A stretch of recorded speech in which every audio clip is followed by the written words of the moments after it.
Good evening. You're watching the News at 6 with me, Shan Russell. The News at 6 is all about the day's biggest developing stories, and we'll be filling in on them over the next half hour. But first, the headlines that we're tracking right now.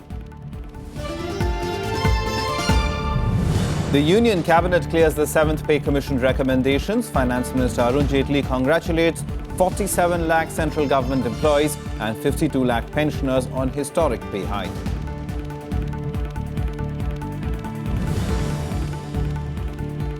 Monsoon session to extend from July 18th to August 12th. Government to push for the passage of crucial constitutional amendment bill related to the GST.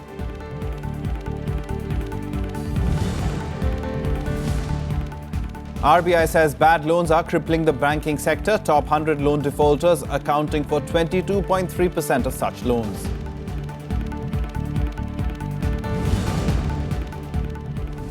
And world leaders condemn suicide attacks at Istanbul's main airport. 41 people killed, 239 injured in the attack by 3 suspected Islamic State terrorists.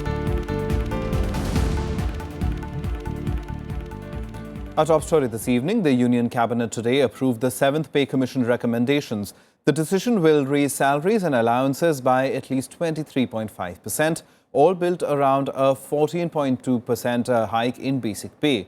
Maximum salaries for government officials will be about 2.5 lakh a month. That's more than double the current 90,000 a month.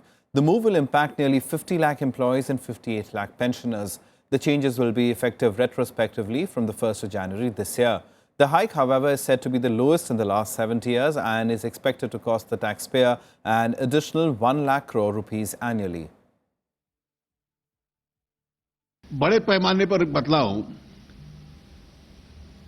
तो पे और pension के संबंध में जो recommendations पे commission की आई हैं, उन रिकमेंडेशंस को बाय लार्ज सरकार ने स्वीकार किया है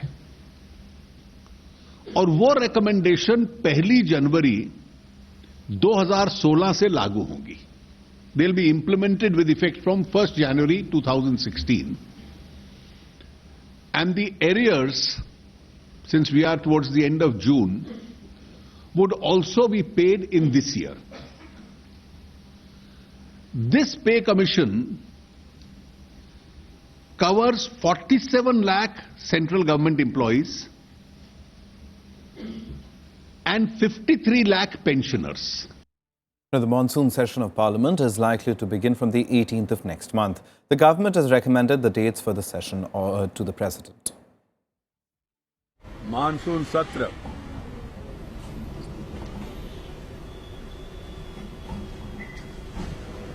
18 जुलाई से 12 अगस्त तक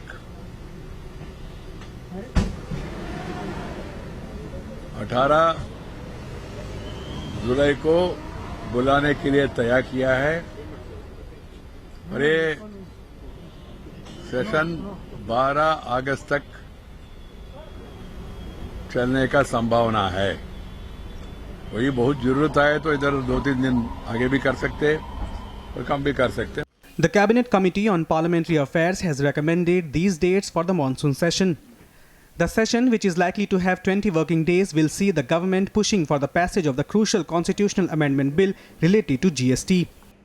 Finance Minister had in detailed discussion with the Finance Ministers and Chief Ministers of the states also. Political parties have been spoken to and some of their concerns also are addressed. By and large, I am of the view that we have a wider support and we have enough numbers on the GST, but we would like that every party, because it will have effect on the states also, the government want to get the bill passed by a consensus. That is our effort. We are working in that direction. We'll be talking to other parties who still have some objections or some suggestions to be added, if any. 56 bills are pending before both the houses, 11 in Lok Sabha and 45 in Rajya Sabha. The government has asked ministries to come with at least 25 new bills for the monsoon session. The government is also likely to push for the passage of 3 bills replacing ordinances on the combined entrance exam for medical and dental colleges, as well as the one seeking amendments to the Enemy Property Act. Vishal Dahiya's report for Rajya Sabha TV.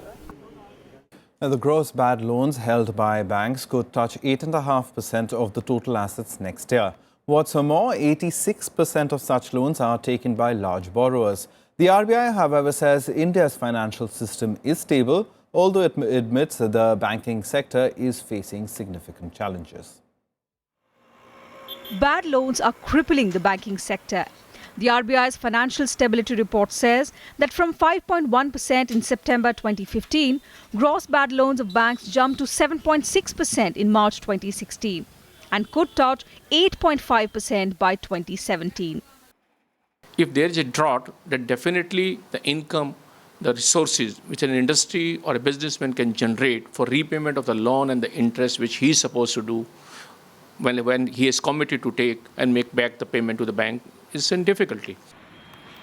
The RBI report says much of the risk is concentrated with a few large corporate borrowers, a fact that hugely threatens the banking system. Between September 2015 and March 2016, NPA ratio of large borrowers rose sharply from 7% to 10.6%. Top 100 borrowers alone accounted for 22.3%, a massive jump from just 3.4% in September 2015. The failure of the top 2 stressed borrowers could itself result in capital losses of 6.9% and 9.4% if the top 3 stressed borrowers fail. Banks should adopt the more prudent approach while disbursing and sanctioning the loans, as well as the RBI has recently suggested the few mechanisms which banks should adopt more cautiously and more willingly, such as the CDR mechanism, the SDR mechanism, the 525 rule. The RBI has submitted to the Supreme Court a list of the big defaulters who failed to repay loans of over 500 crore rupees. But the bank pleaded their names should not be made public because of a confidentiality clause that could impact business. Earlier, a Supreme Court bench headed by Chief Justice T.S. Thakur objected to the prevailing banking atmosphere and noted that big corporate house owners defaulted on loan repayments running into thousands of crores of rupees. Yet, they were enjoying vast amounts of personal wealth. 29 state-run banks wrote off 1.14 lakh crore of bad debts between financial years 2013 and 2015. Now, the Reserve Bank of India has set March 2017 as the deadline for the banks to clean up their balance sheets, forcing them to promptly disclose NPAs and take remedial steps. Even capital infusion by the government is seen crucial to shore up state-run banks. Reporting from Delhi with camera person Sanjay, I'm Kriti Mishra for Rajya Sabha Television. World Bank President Jim Yong Kim on Wednesday said India needs to fix the problem of malnutrition and stunting amongst its young generation to better compete with global powers. Kim, who's on a 2-day visit to India, visited a Women and Child Development Centre in Delhi, where he met the children. He also assured World Bank's assistance to India in fighting malnutrition among children. He also visited a skills centre in the national capital to view the efforts being made to impart professional skills to the youth of the country.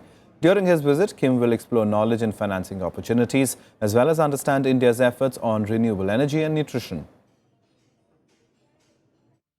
Children who are low height for age, who are malnourished, often don't have the same kind of neural connections as the children who are the appropriate height and weight for age. But this is something that can be fixed. The message I'm bringing here is that with the great things that are happening in centers like this, we can fix the problem of underheight, underweight.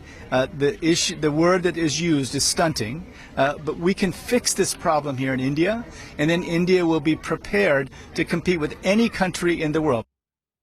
The National Investigating Agency unearthed a suspected Islamic State terror module in Hyderabad. 11 people have been detained for questioning.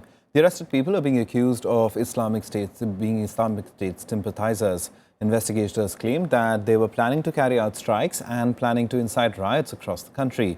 The investigating agency also revealed that these people were in touch with their handlers in Syria. The agency recovered explosives, weapons and cash worth 15 lakh rupees from them in the search operations across Moghulpura, Chandrayan Gutta, Mir Chowk and Bhavani Nagar in the Old City area of Hyderabad. Earlier this year too, 14 people suspected to be sympathizers of the IS were picked up from across the country in an anti-terror operation by the NIA. 2 of the suspects were arrested in Hyderabad. Some more national news updates now nationwide. The Supreme Court today adjourned the hearing on the triple talaq issue to the 6th of September. It observed that the issue has to be examined on the touchstone of the constitutional framework and in regards with earlier verdicts. Rejecting a plea for restraining the media from holding debates on the controversy, the court also directed the centre to file its response to the petitions within 6 weeks. A number of Muslims have been demanding a ban on the practice of triple talaq, terming it un-Islamic. The Supreme Court has referred the plea seeking quashing of Section 377 of the IPC, which criminalizes homosexuality, to a bench already seated with the matter. The bench said that the matter will be listed before a bench headed by the Chief Justice of India for appropriate orders. The plea filed by some celebrities who belong to the LGBT community seeks protection of their sexual rights on the ground that it is an integral part of the fundamental right to life. In the wake of the Pampore terror attack, three-tier security arrangements have been made to ensure safe and hassle-free Amarnath Yatra. More than 125 additional companies of paramilitary forces, army troops, NDRF and SDRF teams, as well as ITBP men will be deployed. CCTV cameras and other advanced technical devices will also be installed en route to the cave. Pilgrim convoys will be escorted by the paramilitary forces of the Jammu base camp right up to the Pahalgam and Baltal base camps. Amarnath Yatra begins on the 2nd of July and continues for 48 days. Delhi University will release its first cut-off list on Wednesday night. With over 63 colleges offering around 57 undergraduate courses in science, commerce and humanities, the cut-off is expected to be no less than the previous years. For the first time, DU will bring a separate cut-off list with a 5% supernumerary quota for Kashmiri migrants.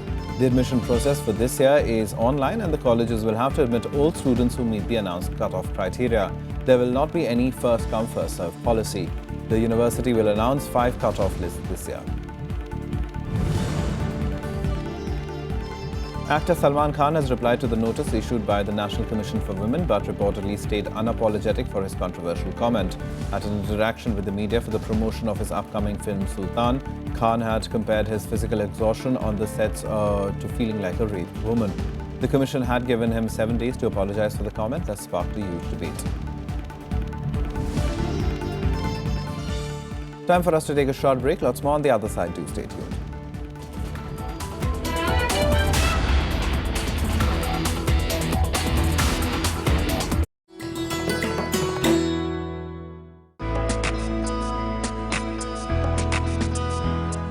Gyan Chopper is the ancient version of Indian snakes and ladders. This intriguing game was popular among the old, the young and the rulers as well. The chopper has its origin in the Jain philosophy. It tells the story of virtue, symbolized by the ladders, rewarded, while the vices shown by the snakes are punished. Each square, in turn, also narrates a message of wisdom.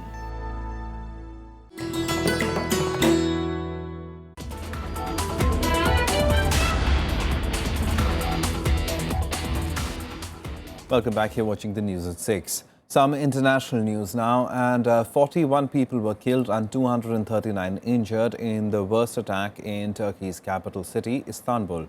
3 suspected Islamic State gunmen blew themselves up after police opened fire on them outside the airport security checkpoints. Here are the details. Istanbul's Ataturk airport reopened partially on Wednesday morning amid tight security hours after a devastating suicide bomb attack that killed 41 people. Many passengers were stranded at Europe's 3rd busiest airport as delays remained widespread after hundreds of flights were cancelled or postponed. More than 340 flights of the national carrier Turkish Airlines were also cancelled. 2 bombs exploded, gunshots a lot, and people actually lay down, and there was a panic, of course. Maybe after a few minutes they show us a way to escape, so we have escaped. 在排队嘛，正在排队，然后就听到这个大大的打枪的声音，打枪声，当时也没想到是这个什么，但是看到大部分人都往那边跑，然后就跟着他们都趴下了，然后。 3 suicide bombers blew themselves up at the entrance to the international and domestic terminal and in the parking area on Tuesday night, killing 41 people and injuring more than 200. 13 foreigners were among those killed, including 5 from Saudi Arabia and 2 from Iraq. No Indians were harmed in the attack. Connecting flight सुबह 6:30 बजे आया था अलजीरे से, तो वहाँ पे हम पूरा दिन वहाँ पे थे. अभी निकल जाने के बाद आधा 1 घंटे में ये हुआ है, तो हम बच गए उसमें. तो फ्लाइट में जब बैठा था, उसके बाद हम लोग टीवी टेलीकास्ट में देख रहा था जो इस्तांबुल एयरपोर्ट में ब्लास्ट हुआ, तो हम लोग सेक्टर में आ गया. अगर 1 घंटा 2 घंटा बाद अगर फ्लाइट हो जाता शायद हम लोग भी उठ सकता था उधर. While no group has claimed responsibility for the attack so far, the Turkish Prime Minister has blamed the Islamic State. Şu ana kadar tespit edilen vefat sayısı 36 artı 3 canlı bomba. Yaralılarımız var. Yaralılarımızın World leaders, including United Nations Secretary General Ban Ki-moon, have condemned the terror attack and urged for stepped-up cooperation in fighting terrorism. Islamist terrorists seek to destroy, divide and kill Muslims as well as Christians and other people of non-Muslim faiths. And it is very important that at times like this, Australians stay united and recognise that our successful multicultural society is built on a strong foundation. 中方强烈谴责这起针对平民的恐怖袭击活动。中方反对一切形式的恐怖主义，呼吁国际社会加强在反恐问题上的协作。 Tuesday's attack was the worst in Istanbul in more than a decade. Close to 300 people have died in 17 bomb attacks and suicide bombings all over the country in the past year. Recently, 11 people were killed in an attack by Kurdish militants targeting tourist areas of Istanbul. The string of terrorist attacks has also affected the number of foreign tourists to the country by about 35%. Bureau Report, Rajya Sabha TV. European Union leaders met in Brussels without Britain for the first time since it joined the group in 1973.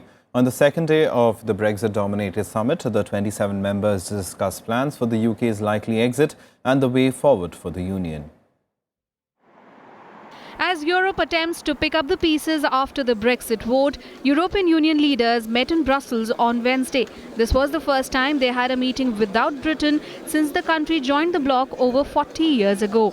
On the second day of the Brexit-dominated summit, EU leaders pledged unity as they discussed the way forward. Many leaders have rejected Brexit talks before UK invokes Article 50, which will begin the former divorce proceedings. I think it's not about him today, and he and Britain knows what to do after what they did. Today is about us, what we are going to do, about our unity and about preparation for the transitional period. Earlier, German Chancellor Angela Merkel warned Britain that it could not cherry-pick the terms of the exit negotiations, saying it will lose some of its previous privileges. French President François Hollande also admonished Britain, saying it would lose access to the EU's single market if the UK stopped free movement of workers from Europe. Les règles sont les règles. La démocratie est la démocratie. Les traités sont les traités. Et il faut appliquer les règles, faire que la démocratie puisse trouver sa conclusion. On Tuesday, the European Parliament passed a resolution urging Britain to launch the exit process as soon as possible. All those having campaigned for the leave, they are telling us we need some time. I thought that if you want to leave, you have a plan, you have a project, you have a global picture. They don't have it, but I hope that the notification by the next British government will arrive as soon as possible. In his last meeting with the EU leaders, British Prime Minister David Cameron said continued trade and security cooperation with the EU was vital for Britain and hoped his successor would have closest ties possible with the bloc. The overwhelming view was we need to get this right. We shouldn't take too much time, but we need to take some time to get it right. And triggering Article 50 will work better if both sides know what they're trying to achieve in the negotiation. In Britain, thousands of anti-Brexit demonstrators marched to Parliament after holding a peaceful rally in Trafalgar Square. Britain's political establishment and public have been split since the result, with calls for a second referendum picking up speed. Bureau Report, Rajya Sabha TV. And US Secretary of State John Kerry says regardless of last week's referendum, UK may never ever leave the European Union. Kerry's remarks come a day after his meeting with British Prime Minister David Cameron. Kerry said that the outgoing British leader is reluctant to invoke Article 50, while suggesting that most Leave campaigners didn't truly believe in Britain's divorce from the EU. Stating that there were many ways for the UK to retract the Brexit decision, Kerry said, and I quote, "If the British government invokes Article 50, it will enter into 2 years of negotiations on an EU withdrawal treaty. EU officials have described the process as irreversible once launched, although that is not stated in the text treaty. The legal experts have told the House of Lords that the country could change its mind, albeit with substantial political consequences. The US is now calling for calmer debate on Brexit, leading to a deal that would allow a close association between London and Brussels to continue. Some EU leaders, however, insist that Cameron must move quickly to begin divorce talks in order to end the uncertainty. Summer international news now in Global Buzz. Italy and Netherlands have agreed to split the 2-year UNSC term after both received 95 votes each. Now Italy will take the UNSC seat for 2017 and the Netherlands for 2018. Bolivia, Sweden, Ethiopia and Kazakhstan have been elected to become UNSC non-permanent members during 2017-18. The UNSC consists of 15 nations, 5 permanent and 10 non-permanent members. Former Peruvian President Alberto Fujimori has requested that his jail sentence be reduced as he has facts to prove his innocence. Fujimori is accused of unfair diversion of public funds to fund ads in newspapers and promote his re-election campaign. Professing innocence, Fujimori said he was not aware of any money spent on tabloid papers. Fujimori was handed a new 8-year prison sentence last year. A wildfire has destroyed more than 100 acres of mountainous area in Arizona in the United States. The area has been evacuated for the safety of civilians. Several agencies, including firefighters, using helicopters and air tankers to douse the fire. The reason behind the fire is under investigation.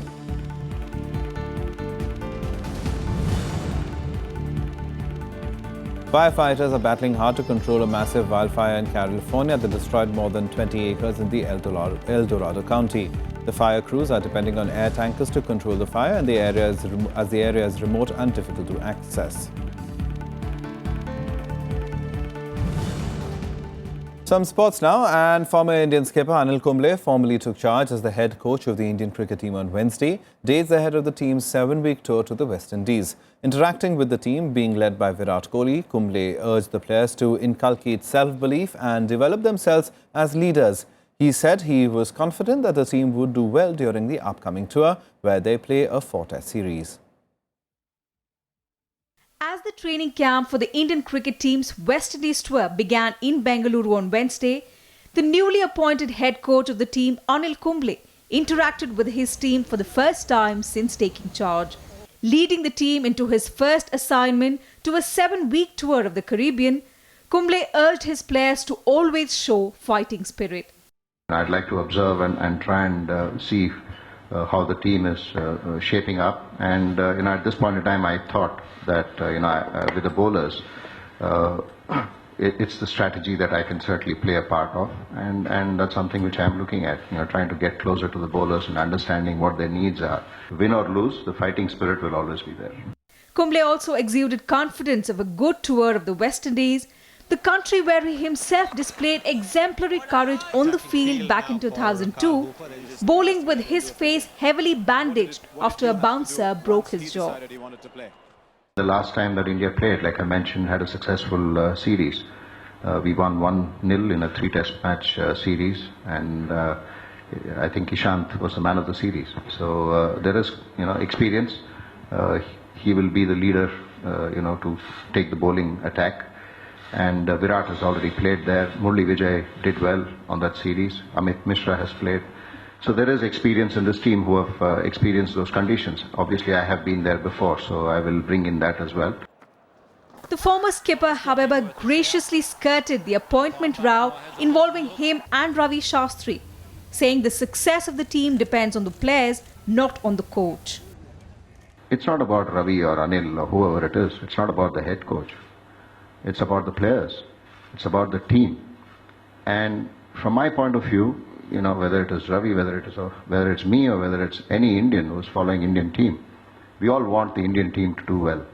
We all want the Indian team to perform at its best. Kumble's appointment ahead of Ravi Shastri had not gone down too well with the former team director. Shastri was the top contender for the job until Kumble became a candidate. Bureau Report, Rajya Sabha TV. Some more sports action now on Sports Beat. Leander Paes starts his campaign in the men's doubles section with his Polish partner Marcin Matkowski at the Wimbledon today. In the men's singles event, defending champion Novak Djokovic plays his second-round match against unseeded French Adrian Manarino. In the women's draw, last year's runners-up Spaniard Garbine Muguruza, Angelique Kerber and Silema Halep are playing their second-round matches. Indian shuttlers RMV Gursai Dutt, Pratul Joshi and Harshil Dani advanced to the second round of the Canada Open. Dutt brushed aside his Austrian opponent 21-7, 21-6 in just 18 minutes to set up a clash with local shuttler Jonathan Lai. Pratul Joshi defeated Canada's Byron Holick, while Harshil Dani outclassed Canada's Timothy Chu. World #1 golfer Jason Day withdrew from the upcoming Rio Olympics over fears of contracting the Zika virus in Rio de Janeiro. Earlier four-time major champion Northern Irish golfer Rory McIlroy also withdrew from the Olympics. 9 golfers have withdrawn from the event so far. A statue of Argentinian soccer star Lionel Messi was unveiled in Buenos Aires on Tuesday, just days after the Barcelona forward announced his retirement from international football. The statue was uncovered by Buenos Aires mayor, who said that the inauguration of the statue was just in time to call on Messi to reconsider his decision to leave the national team. Former Sevilla boss Unai Emery signed a 2-year contract with Paris Saint-Germain. Emery replaces Laurent Blanc, who parted company with PSG after 3 seasons of being in charge. He was tied with Sevilla until June 2017, but negotiated a release from his contract. That's all from us. Goodbye.